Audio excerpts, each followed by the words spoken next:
If you've ever opened your pantry and seen little moths flying around your flour or cereal, you know how frustrating that is.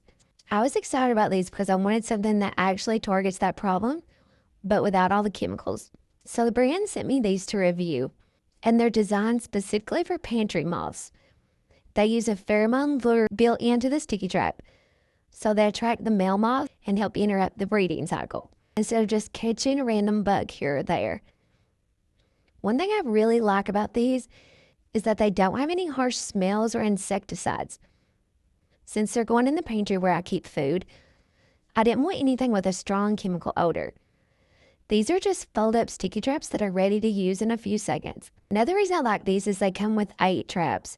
That lets me put one near my flour, one by my pet food, and still have extras if I need them later. If you have more than one storage area, it's nice not having to move the same trap around. I also appreciate that they're really discreet. Once you fold them into this little tent shape, they just sit on a shelf and don't take up much room. They blend in a lot better than I expected. The idea behind these is pretty simple. The pheromone attracts the male pantry moths. They get stuck on the glue, and over time that helps reduce the population because they can't continue reproducing. The traps work best as part of solving the problem, not as the only step. So, of course, if you already have contaminated food, toss that. Another big plus is that they're non-toxic, so I feel much better putting these around food storage and inside my cabinets. That's probably the biggest reason I went with this style of trap. Something else worth mentioning is that these are specifically made for pantry moths.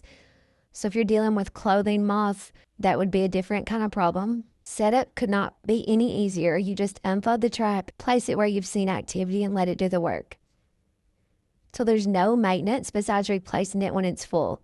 Overall, this seemed like a really simple, low-maintenance way to help deal with pantry moths. I like that they're odorless, chemical-free, easy to set up, and come with enough traps to cover multiple storage areas. If you're trying to get rid of pantry moths without spraying chemicals around your food, these definitely are worth trying. I hope this review was helpful, and be sure to follow me for more.